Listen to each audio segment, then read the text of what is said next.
Welcome to the AirCon Vault. Here you can find recordings of the live streams from the Airwiggles audio conference. These are made free thanks to our sponsors: Sound Effects, Aftertouch Audio, Boom Library, Fmod, Game Audio Learning, Game SoundCon, Kilohertz, Rev Rooms, Sound Cuts, Strata from Audio Kinetic, and Airwiggles, the online home for audio people. We hope you enjoyed the video. Welcome, everybody. Thank you so much for coming. Today, we're going to be talking about building your ideal career, a 5-step guide. I'm David Fairfield. I'm a music composer, sound designer, and occasional voice actor. And I founded Fairfield Audio. And let's start here. I'm going to give you, this is our adventure map, which is to say, in Corpy Corp speak, this is our agenda for the day. So what we're going to do is spend 10 minutes talking about why this matters. It's a healthy foundation. It's a good table settings to start there. Why does this matter?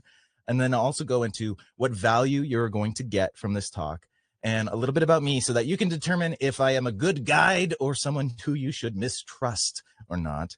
And then we'll also dedicate, the main focus of the talk is to dedicate 35 minutes to 5-step guide for building your ideal career. And we'll end off with a little bit of time for Q&A. I'm going to try and do some Q&A maybe throughout. It's a little bit risky because I'm not the quickest reader, but we'll see sort of what we can do there. I will mention that there is an actual QA tab down below in your session. You should be able to click on that, and then you can post your questions there. It's a little easier for me to manage questions in that environment because they won't disappear quite as quickly as they will in the chat. So I encourage you to use that.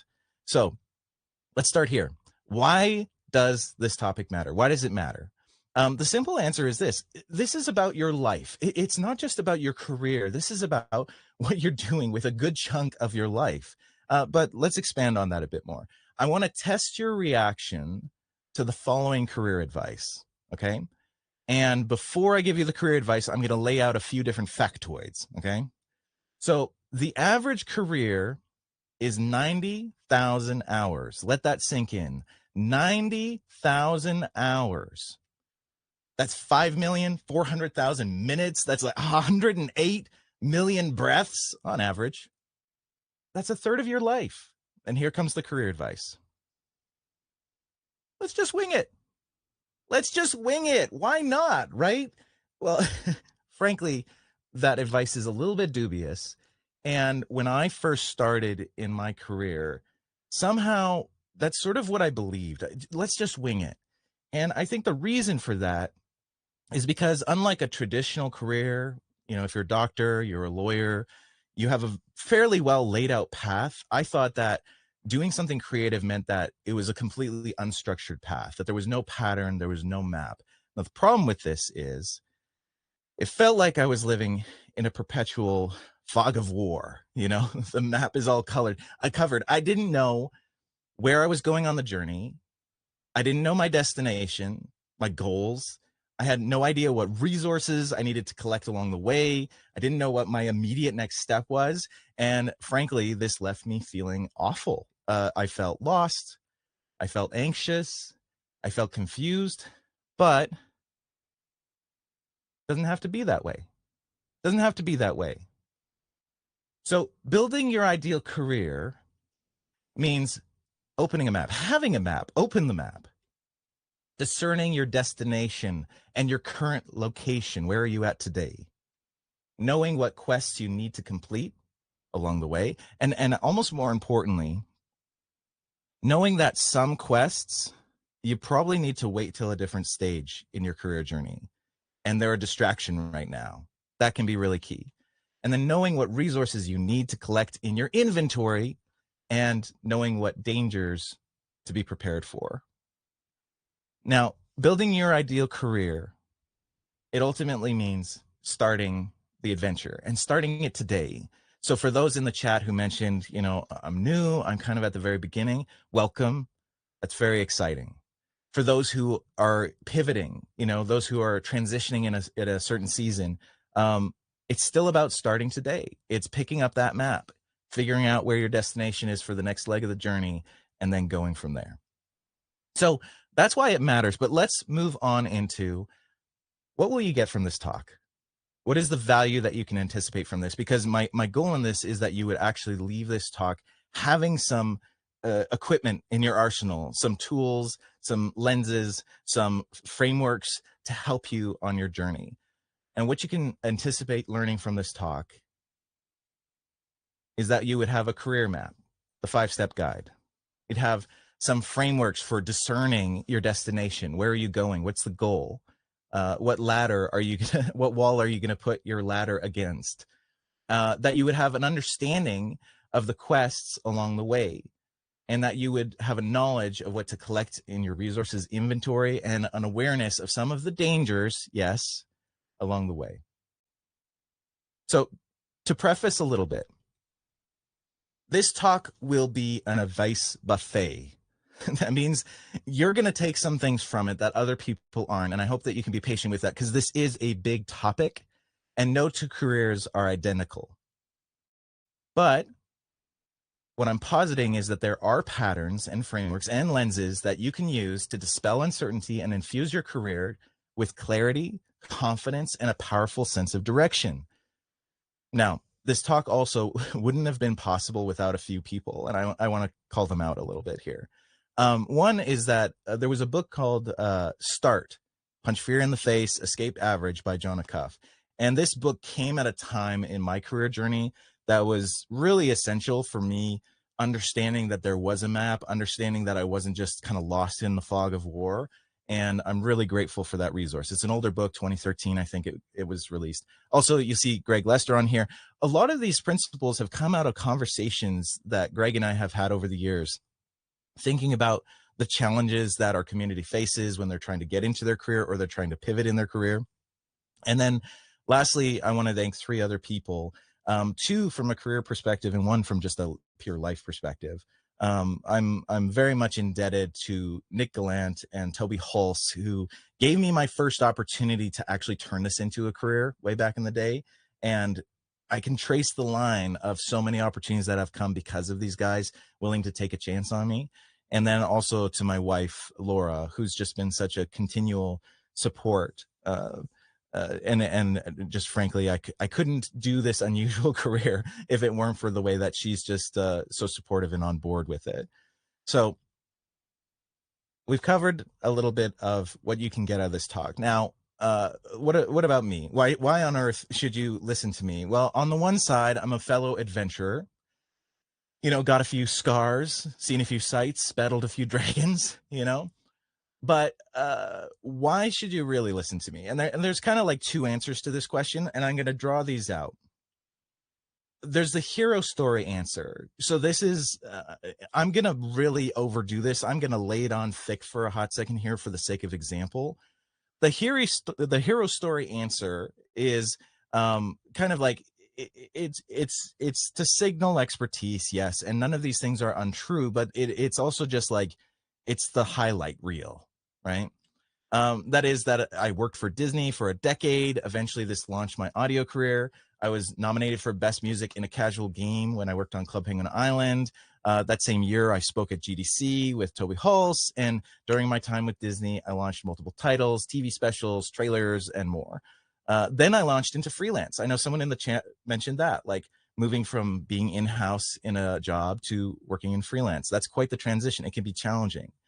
I did cinematic sound design for Minecraft Legends and contributed to the award-winning Disney Mirrorverse. And this was under Crispin Hands at Lionshead Entertainment. Amazing guy, great company. And I worked on a lot of projects, including that for the Olympics and other folks. And then I launched Fairfield Audio, started hiring contractors because there was enough work for that. And at one point, we were doing 7 projects simultaneously. I got interviewed for Grammy.com, spoke at Berkeley. A song I produced was remixed by Steve Aoki. That's like crazy. I come from a small town, a little tiny small town. These things are crazy. And I also got to voice a character that's now a part of Star Wars canon. But that is the hero story answer, right? I said I would lay it on thick. Those things are true, but that's the hero story answer. And by hearing that, you might say, well, his career just looks like this, just straight up and to the left, success after success. And the problem with that is that that can feel really demeaning when we see other people's successes. That's the challenge of social media, right? And it can also leave us not knowing what to do next. So there's the fuller thing, which is that this is what a career actually looks like. The reality looks a lot more messy, scrappy, nuanced, and this is the non-hero story rendition. I spent 10 years not getting paid for audio, not really knowing where it fit, not knowing what I was doing with it. I got rejected from multiple audio positions that I applied to, especially in the early days, but it's something that you deal with throughout your entire career. I worked 2 jobs after I was laid off from Disney. They shut down the whole studio. Everybody got flung out. And for a year and a half, I was working 6 days a week, providing for my family and trying to think, is this even the right career for me and for my family? There's the pitching and getting rejected a lot. These are the things that don't show up on the highlight reel, making business mistakes, so many business mistakes, accounting and all of this stuff can be really, really tough to navigate in addition to doing the day-to-day. And dealing with burnout, which you can appreciate kind of comes with how many things are going on for an entrepreneur or somebody leading a business, and then adding additional roles with clients just to pay the bills. Sometimes you just do the work and you're just trying to scrape by. So that's the non-highlight reel version, the non-hero story version. And I hope that it removes some of the barriers that we can feel when we see the highlight reel for someone.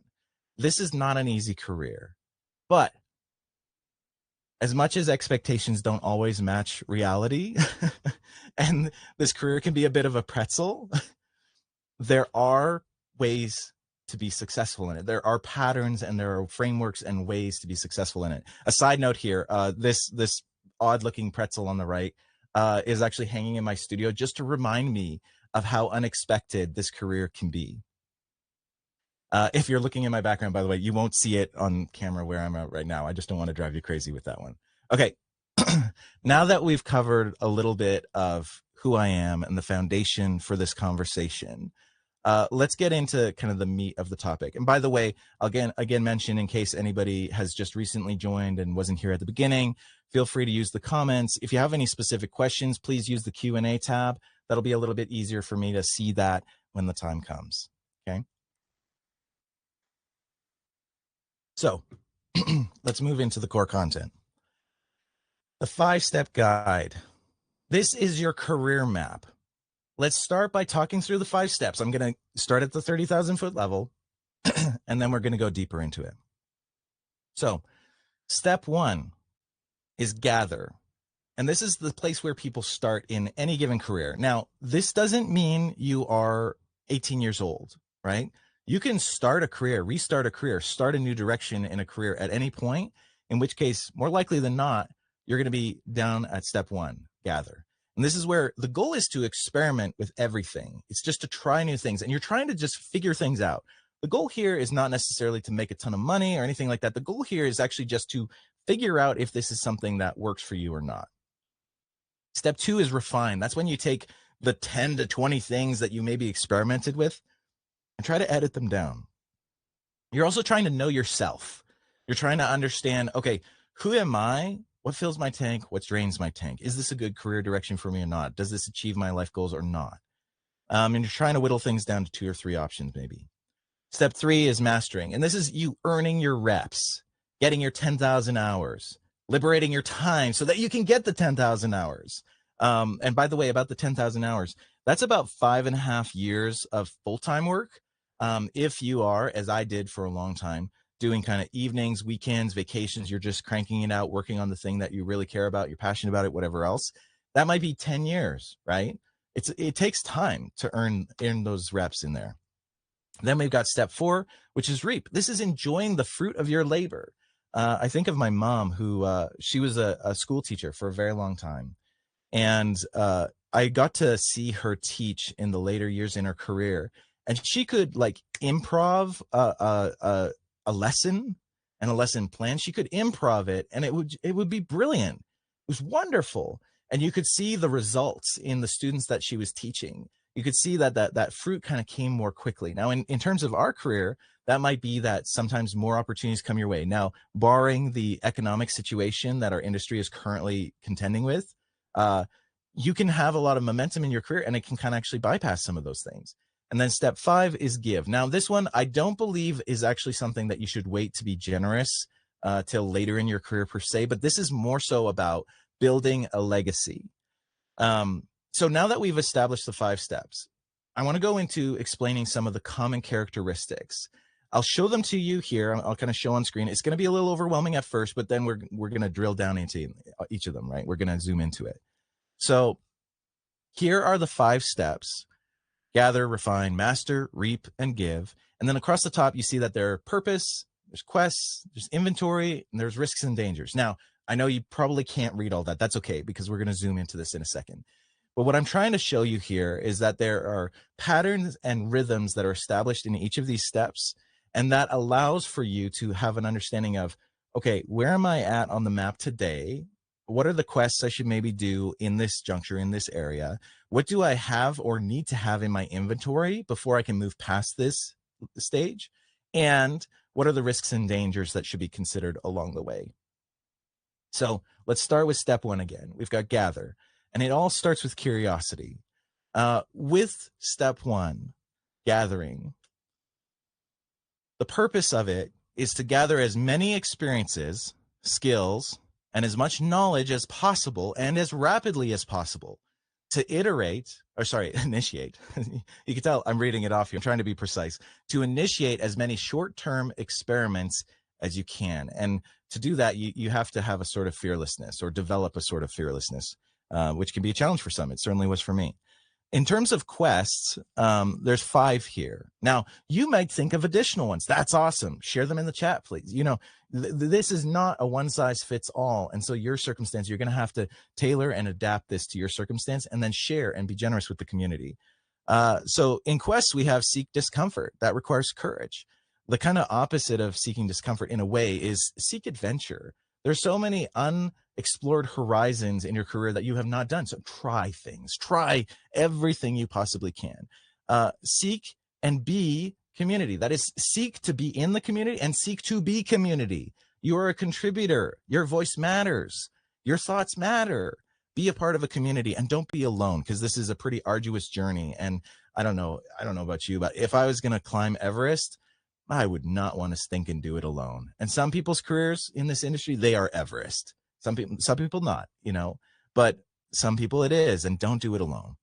Also, just seek knowledge, be curious, be insatiably curious, and seek broad, bold experiments. And the reason why I use that word experiment is because experiments allow for failure. Failure is actually a good thing. It's a welcome thing, right? And then we're going to go into the inventory. So this is sort of like, okay, what are the things that you're supposed to collect and you're supposed to gather along the way? We talked about broad experiences. That's the knowledge that you're supposed to gather. And by the way, these bolded categories will be repeated along the way. So that kind of helps stabilize things in this framework a bit more. Then relationships, focus on friendships with peers. Now, this is not at the exclusion of mentorship by any means, but really this is a stage where it's like, be with your peers. You're all on this journey together. You know, theoretically at this stage, none of you really knows what you're doing. That's a great opportunity. And whether that's through formal education, you're around these peers, through local games groups or audio groups, or with Air Wiggles, you know, there's a lot of opportunities there to have friendships and peers. And then as far as your career plan is concerned, it's kind of like anything goes at this stage. You don't need to be too precise about it. In fact, precision is kind of antithetical to the goal for the gathering stage. As far as money is concerned, finances are an interesting part of this, because a lot of people in our career, obviously we're passionate, but money is a tool for you to use, and it's helpful to know in your inventory with each of these steps, what is the role of money in this particular step. So at this stage, generally people basically have no money. Goodness knows I didn't. You know, in your budget, what I encourage you to do is to be nimble, and as much as possible to be debt free. I know that is stinking hard. That is really, really hard to do, but there are so many free resources with Air Wiggles, with audiolearning.com, with so many different resources that are available for you to learn and grow here. If you can do that, if that works for your career path, then awesome. That's great. In terms of equipment, what gear should you have? Because we are kind of a gear obsessed industry to a degree. I get it. I like to tinker. I like gear as well. But at this stage, you got to be scrappy and have as much of a free rig as possible. Download all the free plugins you can. There's a lot of great ones out there at this point. Be scrappy with it. And then the risks and dangers. Shiny thing syndrome. Just wasting time on things that don't actually even apply. I know I said we're supposed to be broad and we're supposed to cast a wide net, but shiny thing syndrome can be quite a distraction throughout all of the steps. Then analysis paralysis. If you are like me, a more analytical person, you can get in your head too much about this stuff. Arrogance, killing curiosity. Arrogance at any step will totally destroy curiosity and relationship and a lot of other things. Don't let that into your camp. And then wanting gear to compensate. Yeah, guilty. I have done that, where you want to buy something because you're like, oh, that'll make me a somebody. Or if I just get that thing, suddenly I'll be so inspired and make the best music or the best sound effects ever. That it's a thing, right? Okay, I'm going to pause for a little bit of a second here. And just checking out we do have one question in the question area.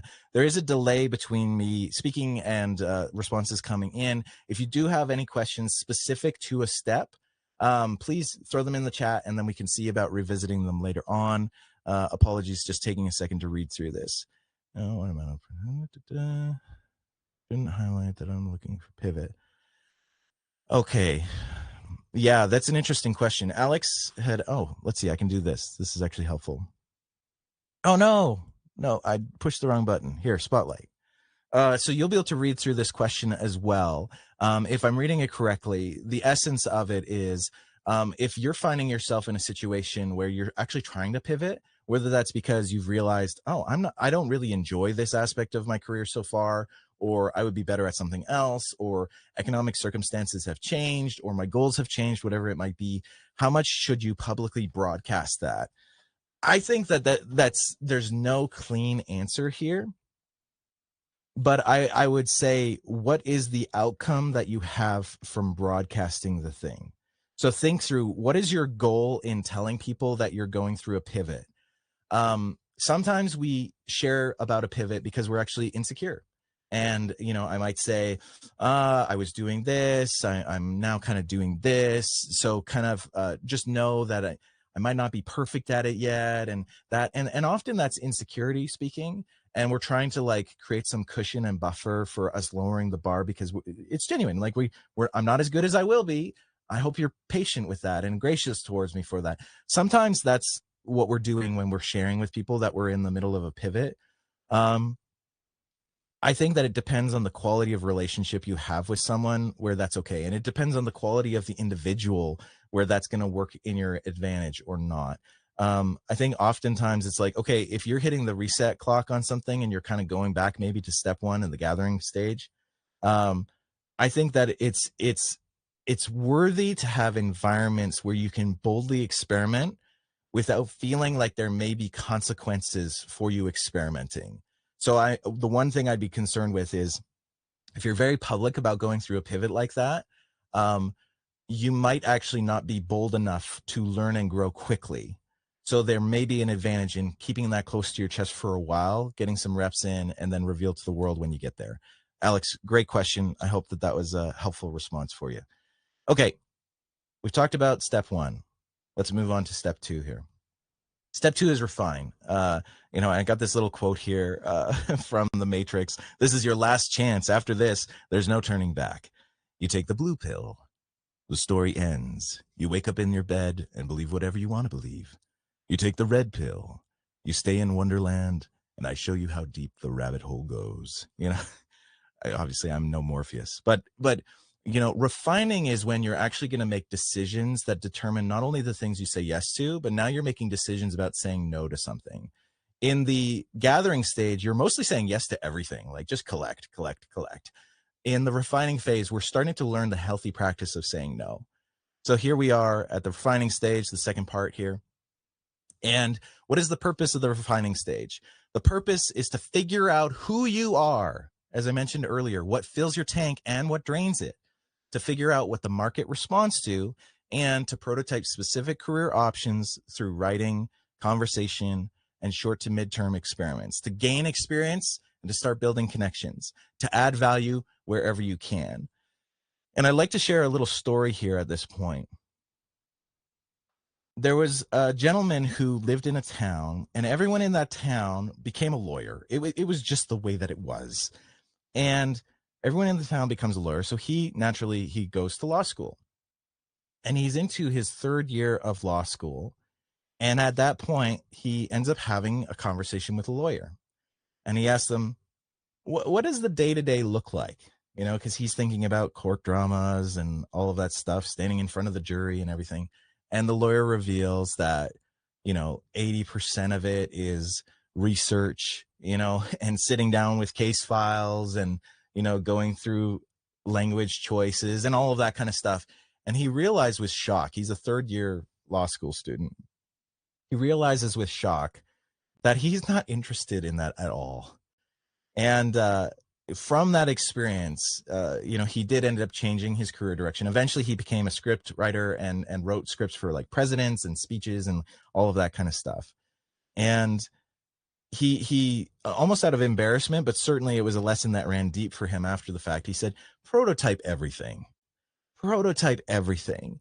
There's so much that can be learned by experimenting, but as you'll see in a second here, you want to experiment with some goals in mind, with some data that you're trying to collect as you go. So let's talk a bit about the quests here. We have know thyself. I think that's often attributed to Socrates, if I remember correctly. This is an opportunity for you to get to know yourself. You want to seek mentorship and advice. You want to try and find the people who have done what you are attempting to do, as that story indicated, and find out for them, what is your day-to-day? Is that actually going to line up for me? And you want to seek targeted experiments, and you want to track the results. In the first step in Gather, I don't think tracking the results is super, super important. I just wouldn't want that to get in the way of you exploring. But here you need to track the results and not necessarily fail and pass things right away, but track those results. And you need to start fighting insecurities. I imagine this is at least my experience. Maybe it's not for you, but you'll see this as a trend in the other steps here. Fighting insecurities is a big part of this type of work. Then in our inventory, the knowledge that we're going to seek here is a focused set of experiments. The relationships, we're going to seek mentorship and continue on with community and friendship and all of those fun things.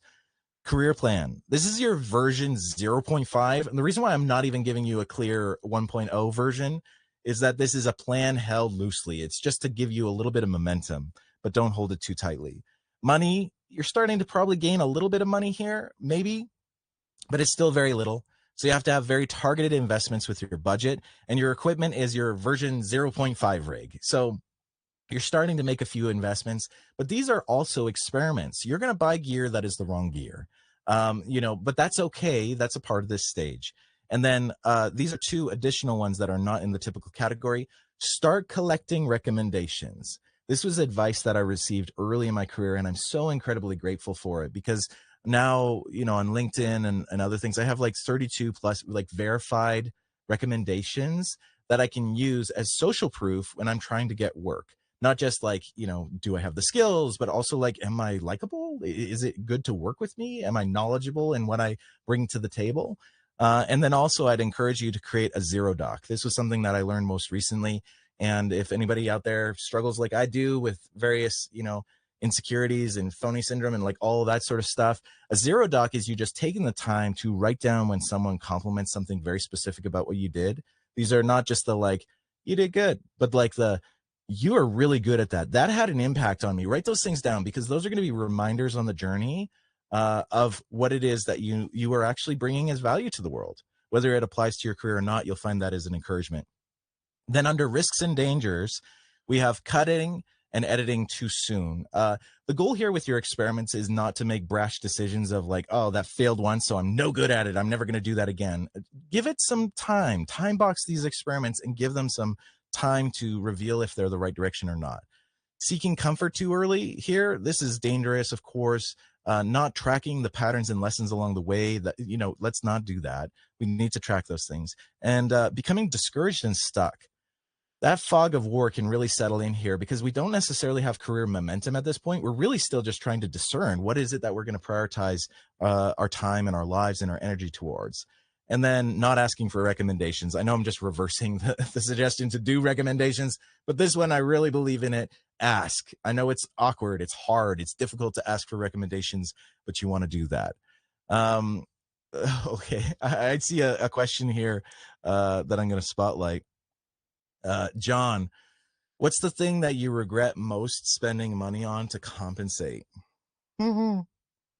Um, it's tough because this one still stands out in my mind as something I want to solve for a specific problem. But some like vanity purchases, I did get a MIDI motorized fader automated mixer kind of situation. At one point, I got like a piece of DJ kit, because that was just something that interested me. But it was just like I don't know. You're looking at the things that are out there and you're like, that looks really fun and cool and whatever. But it's not the same, especially as you're trying to mature in your career, as asking, what outcome does this provide for me? So that's a couple examples, flagging my dirty laundry there. But there you go. If you guys haven't already, throw it in the chat.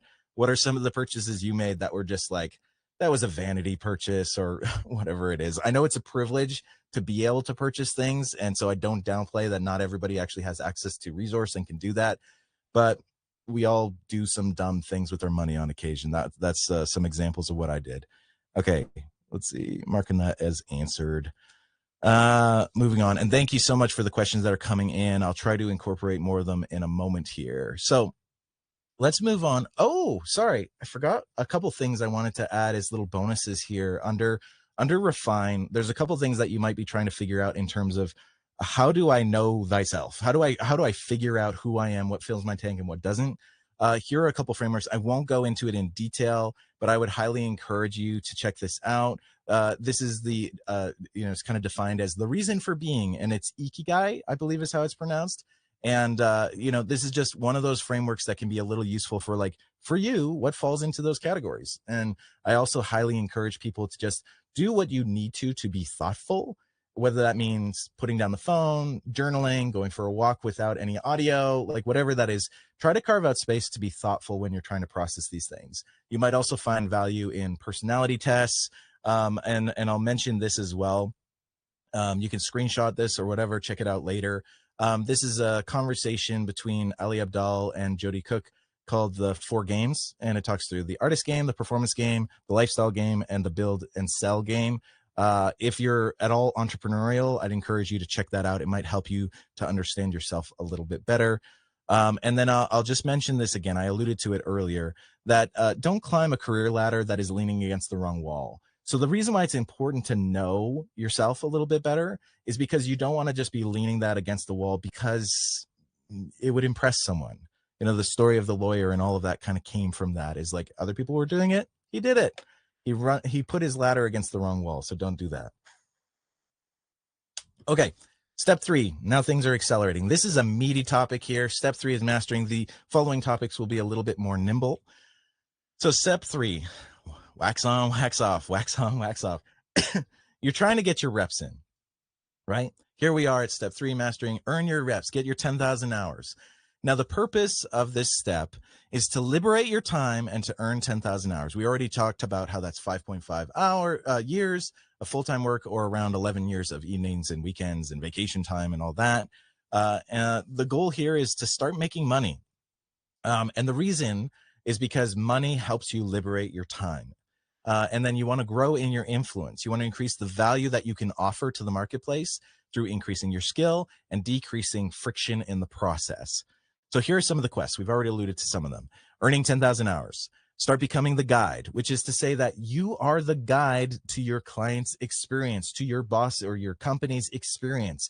You need to learn to step up and lead in that way. You're actually turning into a leader in your knowledge of audio, right?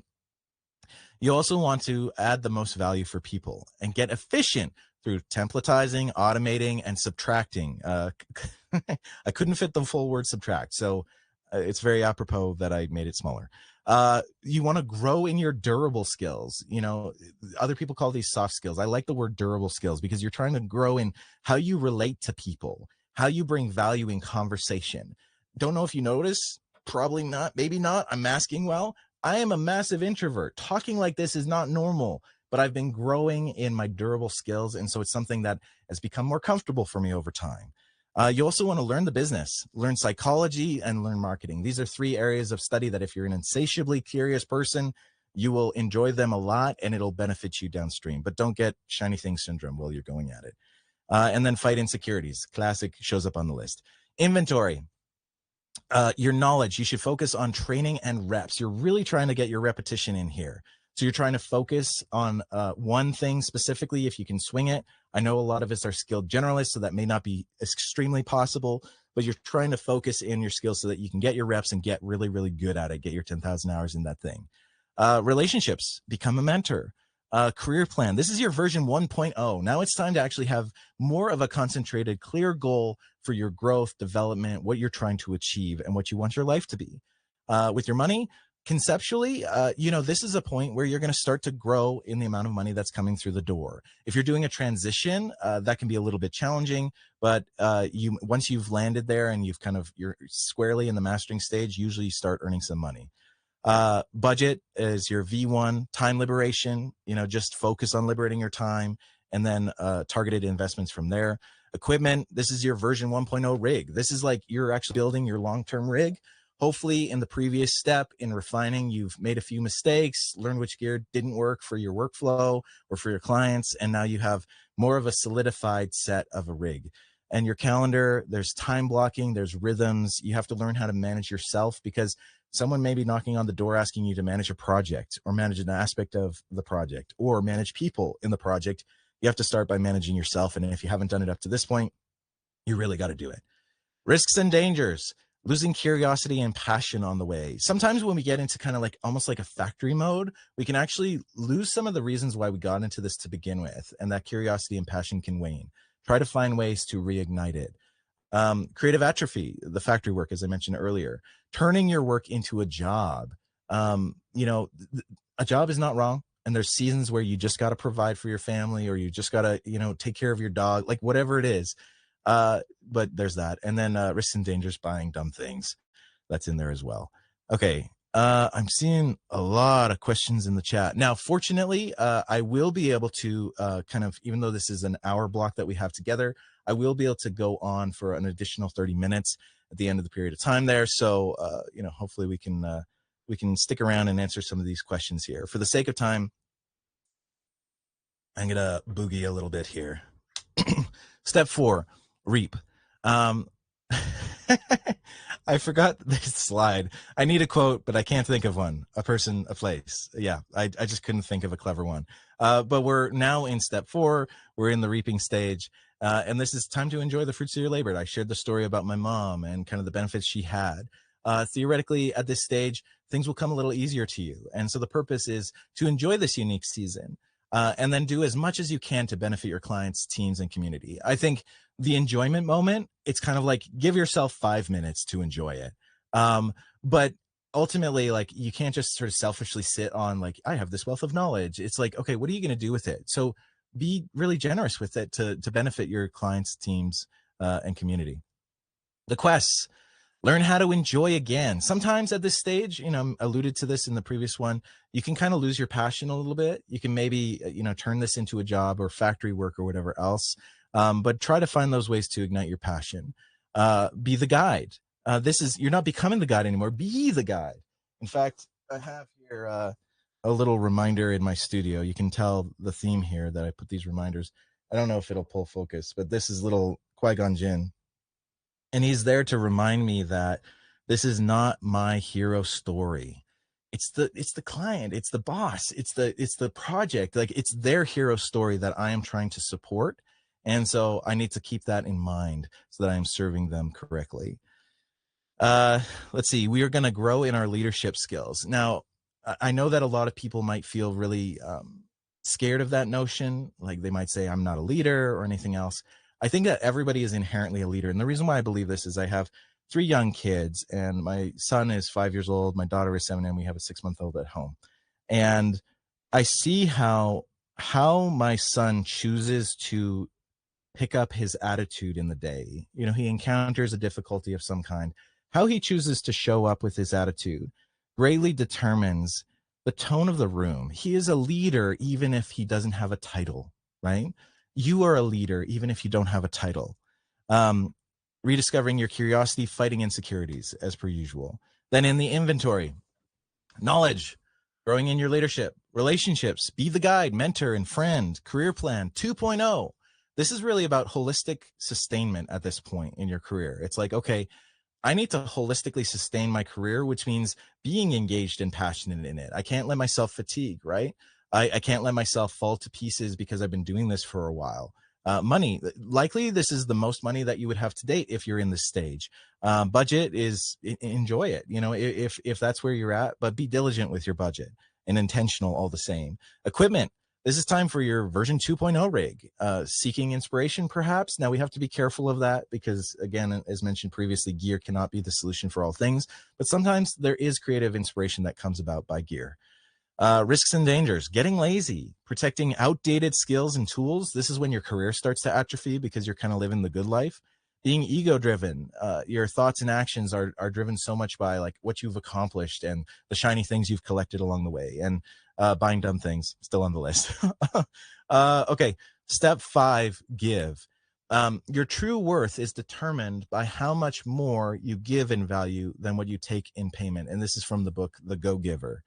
Now, the concept of giving is something that you can apply at any stage of your career, but this is really about that legacy building at the end of your career or near the end of your career. So the purpose is to build a legacy, to build community, and to continue to build self. You're a person, you matter, continue to invest in that way. And the quests, go and read The Go-Giver. I mean, I'd encourage everybody to do that at any step in the journey. Understand the learning pyramid. I'm going to skip ahead here for a second. So the learning pyramid is something I really like to think about when it comes to lifelong learning, because regrettably, the format that I'm presenting to you in is a lecture, and that's going to be a 5% retention of information likely. Reading, which some of that has been in this, is going to be a 10% retention. Audiovisual, we have some of those elements, 20% retention. Demonstration, 30%. Haven't really touched that much in this talk. Discussion, 50%. Hopefully we'll have more of that later. Practice, 75% when you get hands-on with something. But there's a sneaky thing that's missing, and this is why give is such an important step. Teaching yields a 90% plus retention of information. So one of the greatest accelerants of your growth can actually be taking the knowledge, the value that you have, learning how to communicate it in a way that's valuable to other people, and thus the lessons go deeper into who you are. Moving here over into, sorry, I kind of lost my spot. Oh, building a legacy. Yeah, we've discussed that a bit more and continue to fight those insecurities. Inventory. Yeah, by the way, even in the end of your career, you might still have insecurities. Sometimes this thinking just does not go away. Inventory, your knowledge, rediscover passion constantly. Relationships, generational investments, career plan. This is your 3.0. Talk about legacy. Think about legacy. What are you going to do?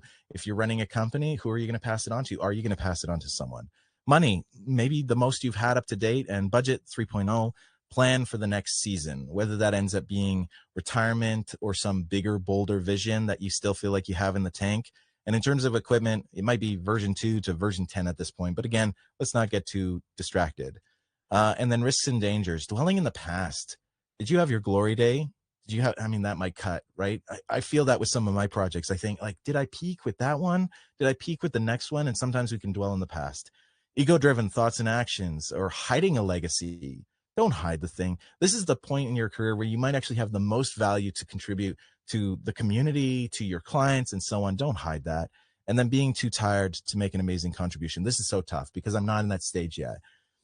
Fatigue will settle in as we all age, right? We're just done with doing the thing. But you genuinely have the most to give when you have as much experience as you do, having come to this stage in your career. So I highly encourage you. The community needs you. So we've gone over the learning pyramid there. Now we're into our rapid fire summary, and we're just going to close up in a second. And hopefully we get to go through some of these questions. So we've established that to build your career without a plan, to just wing it, doesn't make sense for the scale of the investment you're putting in. And while it's difficult and our careers are unpredictable, there's an intense amount of value in taking some time to think through What is the map? What is the landscape? And even though there's a lot of different ways to conquer various mountains on that landscape, how am I choosing to show up? What are the via points that are important for me? And I hope that through this talk, you were able to get a sense of what are the steps that are involved in the fullness of a career. And if you're hitting the reset button, if you're pivoting, if you're trying something new, let's go back to basics. Comb through things. What fills your tank? What drains your tank? What's a good fit? Experiment. Try a few things if you need to. And then lean into getting your reps in that area. It's always going to be hard work. It's always going to be us choosing to learn, choosing to grow, choosing to be courageous and curious and adventurous. Make the choice. And then as you go about your journey, enjoy it. Don't lose the passion of it. Don't lose what got you into it to begin with. Don't lose the amount of service that you can contribute to bringing delight to players, to audience, to the team, to the client that you are serving. And be generous as you go. Learn to be generous. Learn to be diligent with your budget. It is an amazing gift, an amazing liberation. And somehow you're going to be just fine. If right now you feel like you're in the fog of war and you're not quite sure what the next step is, there's a community here for you, right? We have time now. We can discuss and chat through a few things. Yeah, thank you, everybody. That kind of like concludes the main part of the talk. So thank you, everybody who stuck around and who listened here. I hope that you found some value here. And please contribute in those comments and with your peers and with this community. Support each other. Now, what I'm going to do is I'm going to turn over into, we have a number of questions and things here. Going to take a drink of water.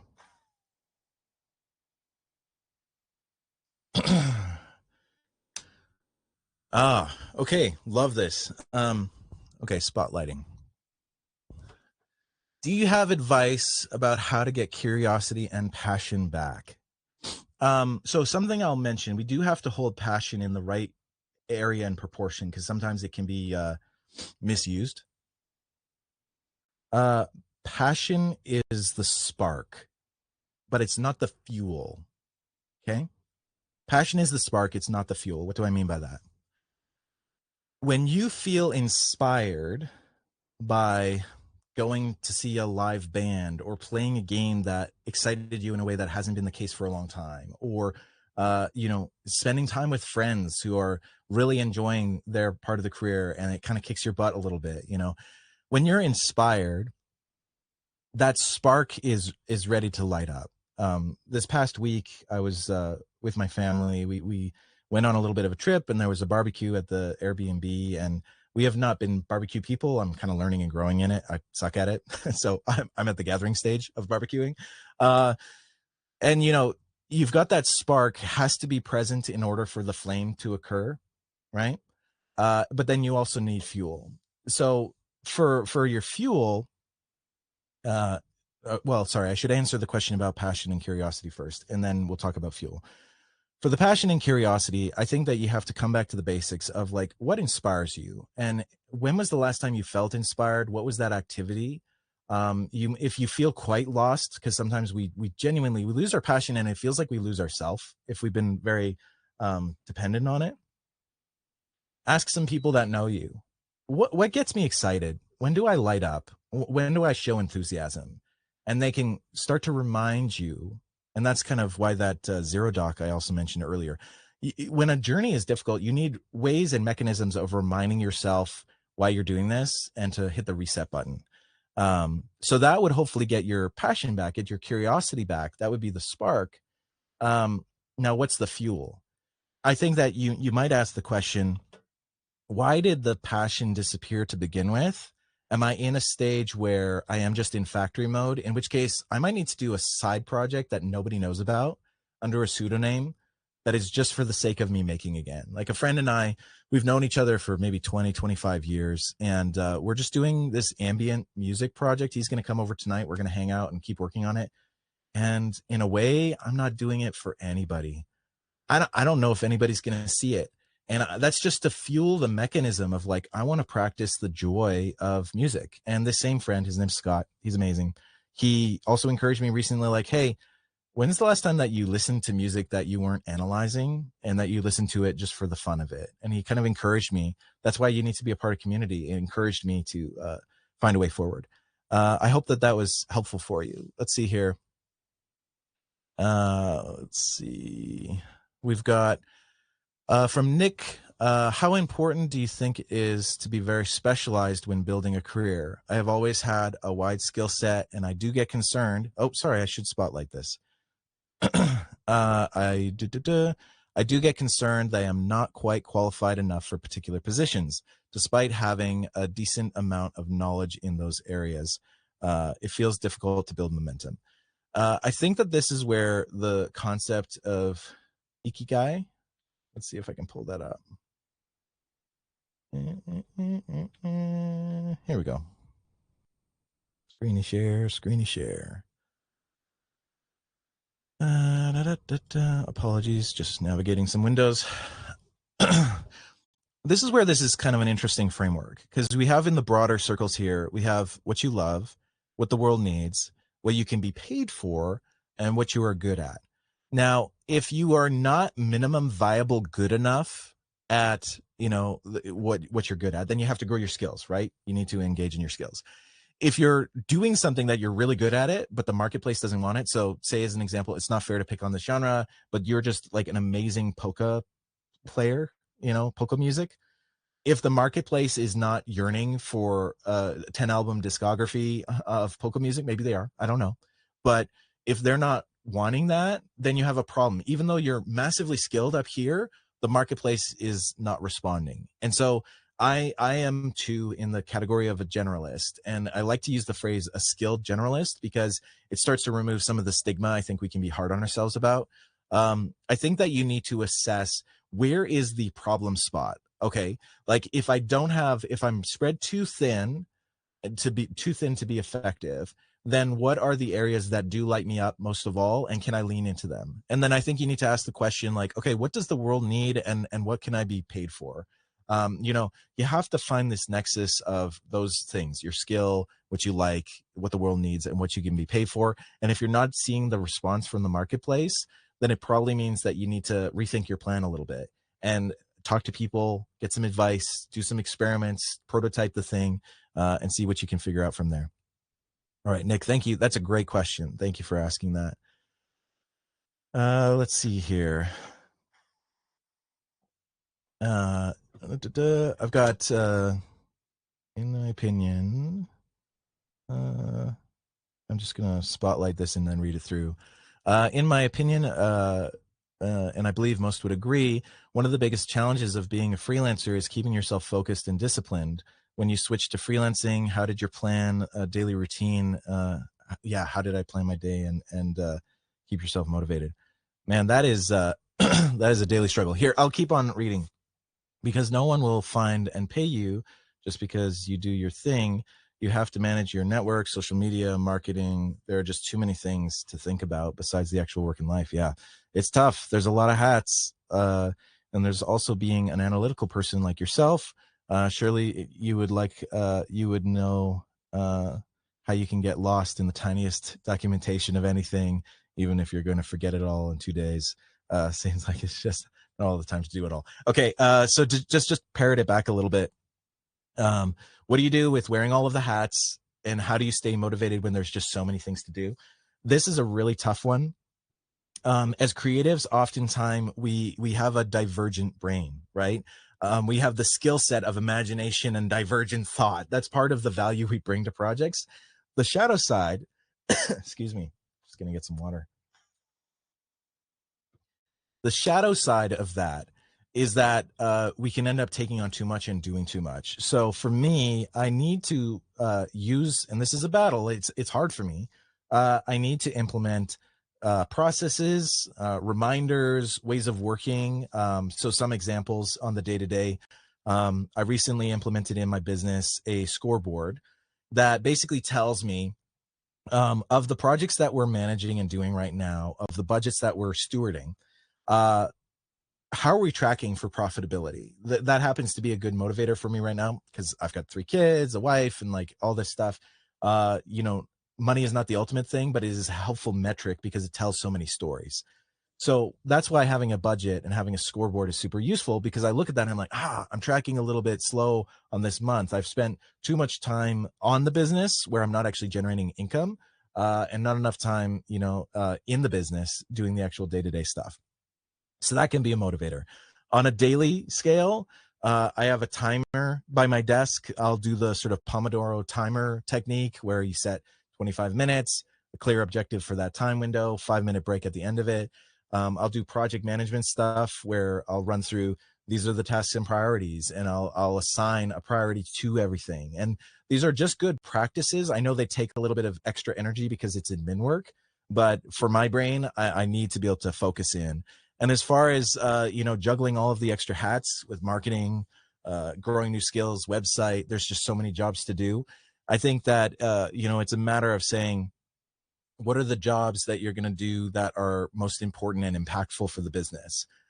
So there are some time decision matrices for like, what is urgent important, what's urgent not important, what's not urgent important, and not urgent not important. And if you can arrange your tasks into those quadrants, you can then say to yourself, oh, these things are not important. You kind of just need a hierarchy of priority. And those are some of the tools that I use.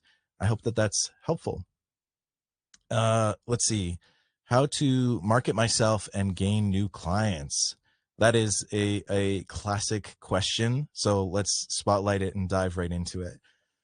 So in terms of marketing yourself, people work with those that they know, like, and trust. Know, like, trust.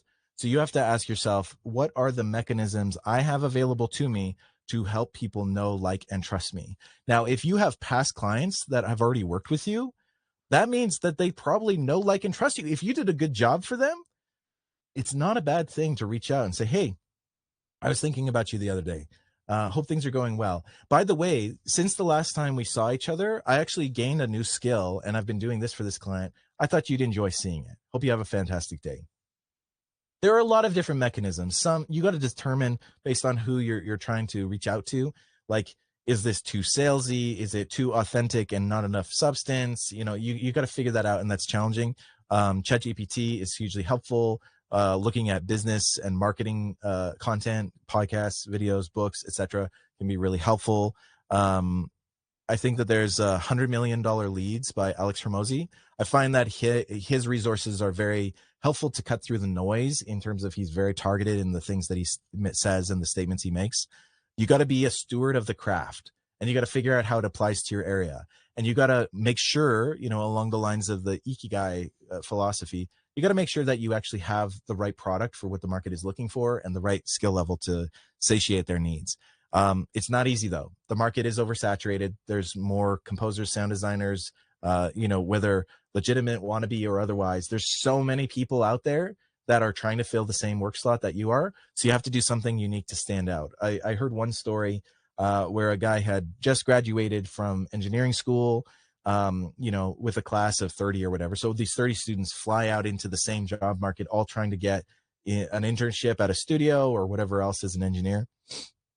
And he had to say to himself, what am I going to do to stand out that's not irritating and is actually a value add? And so he was in Nashville, I believe it was, and he just got the best box of donuts in town. And he brought one of those best box of donuts with his resume stapled to it. He brought that to every studio he wanted to apply for. Did he stand out in the 100 other people that applied with just a piece of paper, digitally speaking? You better believe it.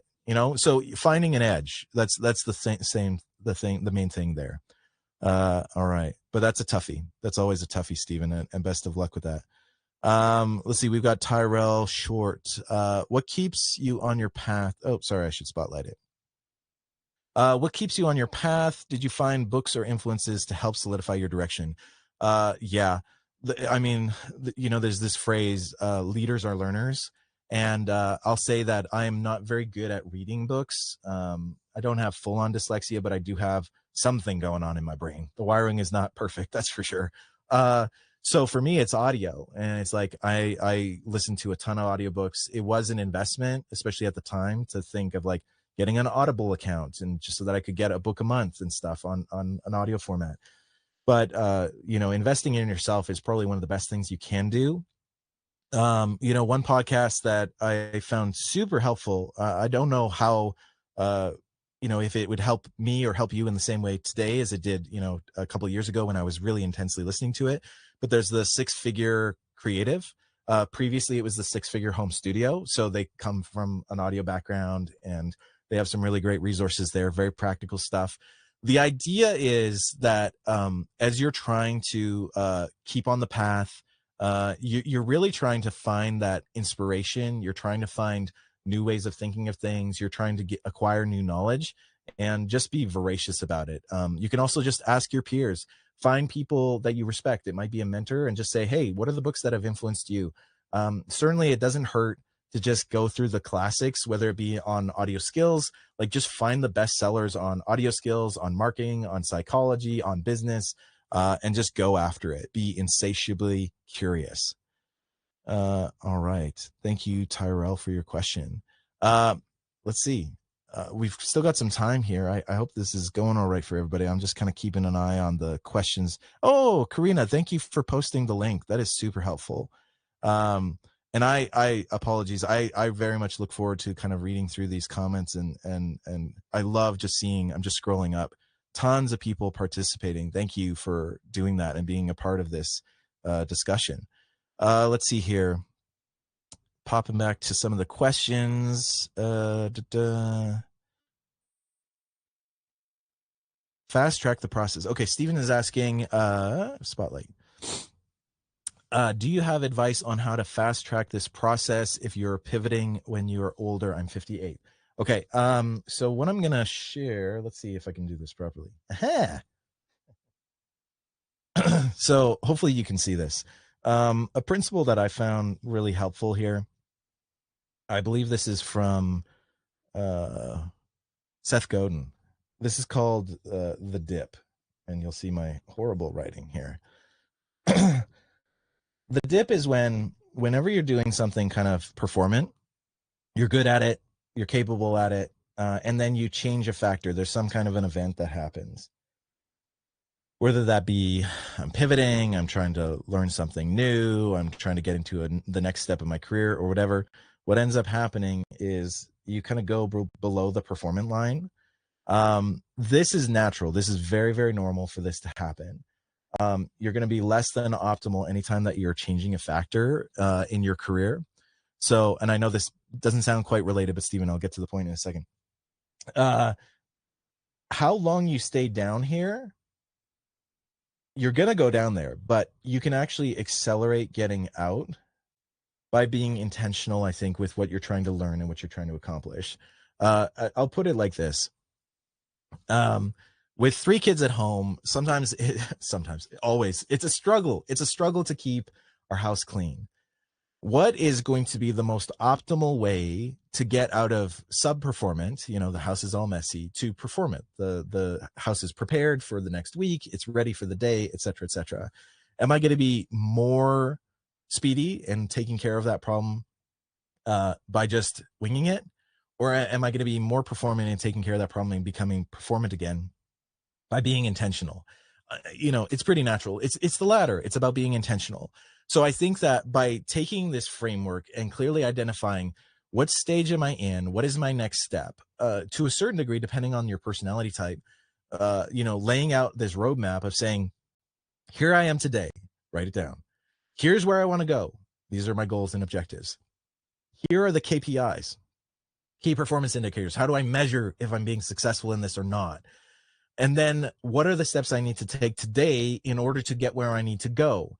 And if I don't have time to accomplish those steps, what do I need to do to carve out time to do it? So this is really just like breaking the problem down so that you actually have a plan and you're not just winging it. To me, that's the main accelerator, because I think I did probably waste a lot of time in the early stages because I just didn't even have a plan. I didn't have a stinking clue of what I was trying to accomplish or how I was going to get there or anything like that. And your number one job becomes like coming up with a working plan. It doesn't have to be perfect. It's just like come up with that working plan so that you can accelerate the process.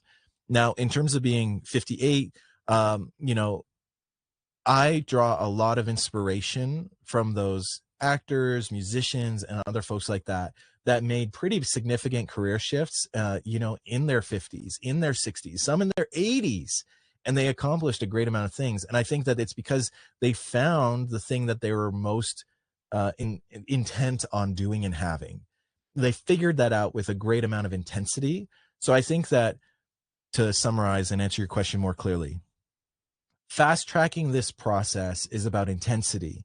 Intensity comes about from clarity, and clarity comes about through thoughtfulness, planning, mentorship, feedback, etc. So your goal is to get intensity, because you got to be ferocious about it if your goal is to accelerate this thing and you're really serious about it. Great question, Stephen.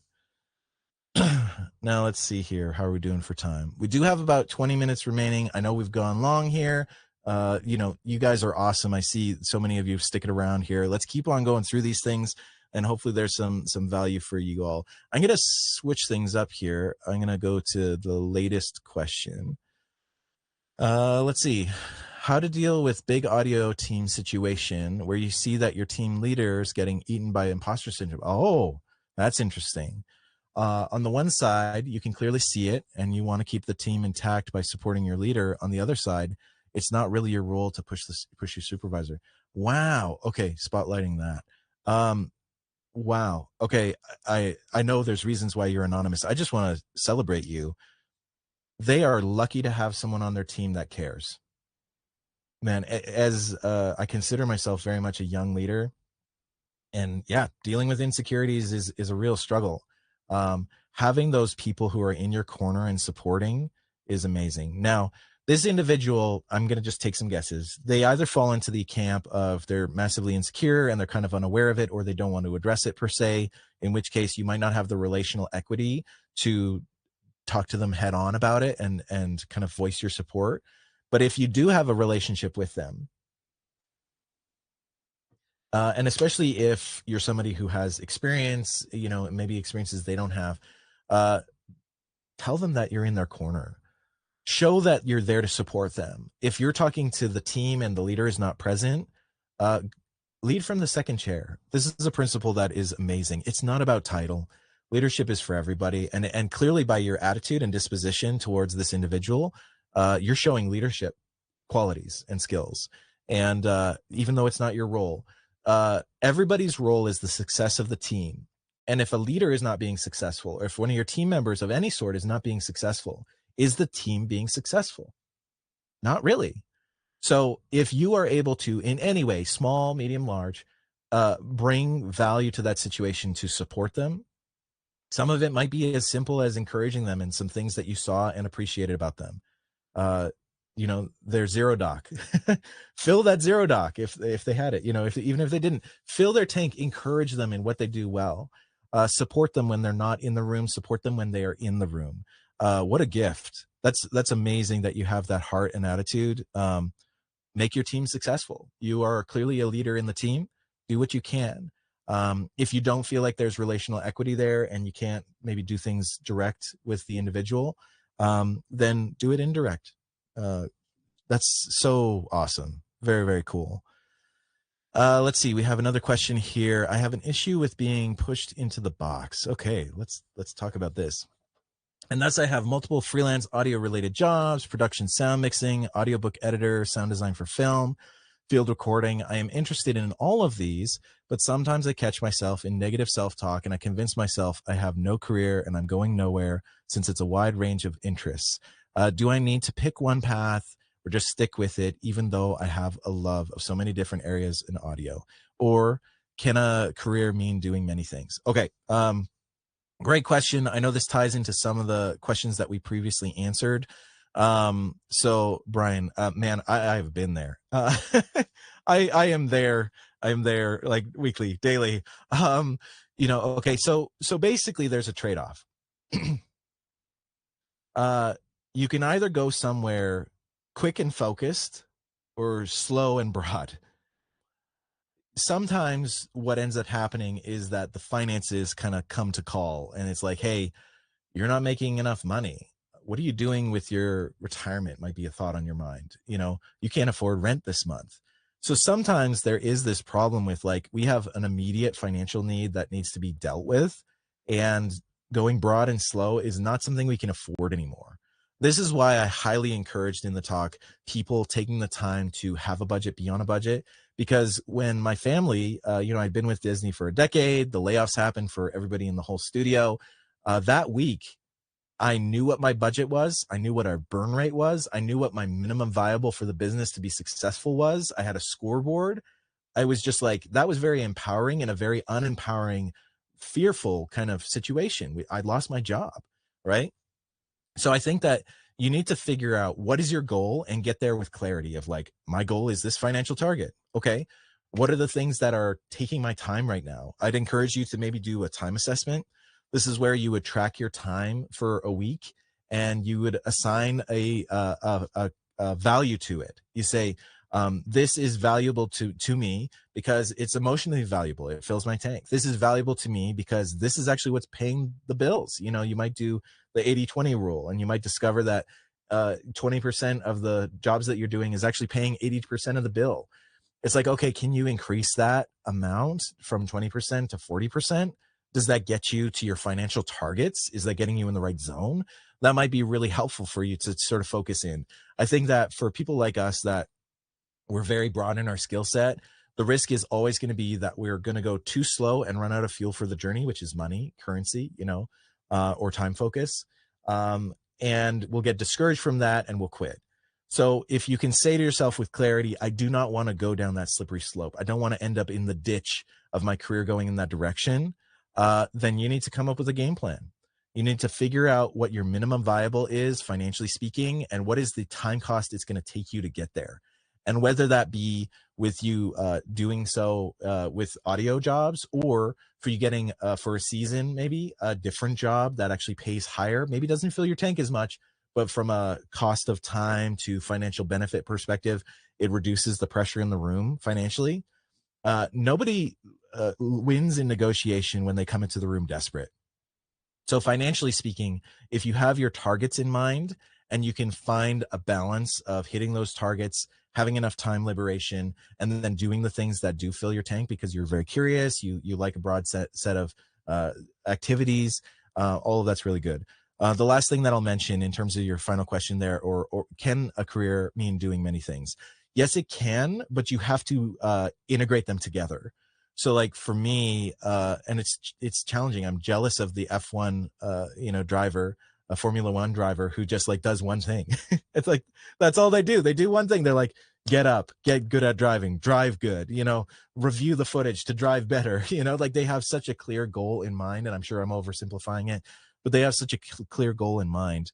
For us that are generalists that enjoy a lot of different things, sometimes we still got to do things that we don't want to do because that's a viable career, and we can't just go about being the poor artist unless that's the lifestyle that you want to live. Maybe that's the case. Maybe you're okay with that, and it's good to just say it out loud and decide that.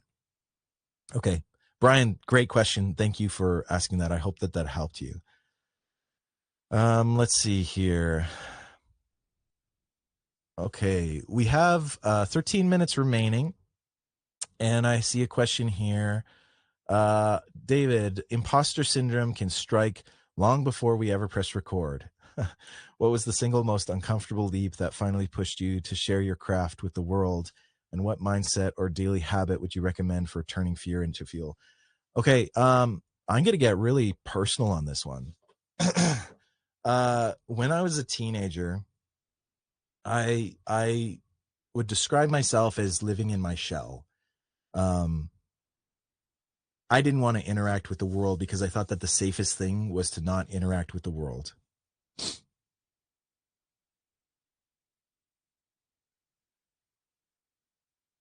What I learned and what kind of helped me get out of that, and to at least have enough courage to start bringing value, to share my craft with the world, and to shift my mindset. First, I was around a good community. There's this phrase I really love from Timothy Ferriss that is, you are the average of your 5 closest friends. I would append to that you are the average of your 5 closest influences. And I had good support. They pushed me out of my comfort zone. They pushed me out of my shell. In terms of imposter syndrome, I had it this morning. I had it today. Like, I have it right now. Is this talk good enough? Is it adding value? Do I really know what I'm talking about? So that kind of exists in the background. But I think what I've tried to do, the mindset shift, has been giving just as much weight to the opposite voice. So the opposite voice, imposter syndrome says you're not worthy, right? You don't belong. You're not good enough. You're not worthy. The opposite of that is, what if I am? What if, now I'm not perfect, nobody's perfect, but what if there's something I can add as value? What if there's a reason for me being here today? What if there's one person in this entire call that gets something away from this that helps them change a season or change their life even? Is that worth doing it? And I think that's when it comes to serving audiences, that's a part of it too, right? We've talked a lot about career and very like core to who we are and kind of maybe the center of who we are, but be in service to others. That's how you kill imposter syndrome, or at least reduce its weight and power. I'm here to serve you. I hope sincerely that I have. And it was more important for me to wake up today and try and serve you and try to add value than it was for me to stay safe by locking myself in my room. That is the most dangerous place to be because your world has become small. So I think that those are some of the ways that I've adapted. It's still a struggle, but as the years go on, the voice gets smaller and less powerful, and other voices, the positive what if game, becomes stronger. And that's a real gift. Not easy, lots of hard work to get there, but it's a real gift. These have been great questions. Let's see, what keeps you on your path? Or sorry, we did that one. We've got, can you show the step 5 page while you're answering questions? Oh, I'm so sorry. Anonymous. I missed that comment. I'm so sorry. Let's see. I can pull it up now so you can at least screenshot it. You can also, these talks are going to be available for you to look at them later on eventually. I will share this screen again just so that you can access it for a hot second. So this is kind of like everything all in one place. See where you can plot yourself out. What are the things that you relate to? What are the things that you connect with there? Yeah. Let's see here. Let's switch over to a different way. Do you have any advice? Oh, we chatted about that one already. Apologies. Okay. Hopefully you got the screen grab there. I'm going to stop the share. Okay. Interesting one here. Anonymous has said here, what is your best method for getting over level 5 dwell in the past? In my case, laid off in games and pivoting away to sound effect libraries and freelancing, but dwelling on the good old days, full-time work. Yeah.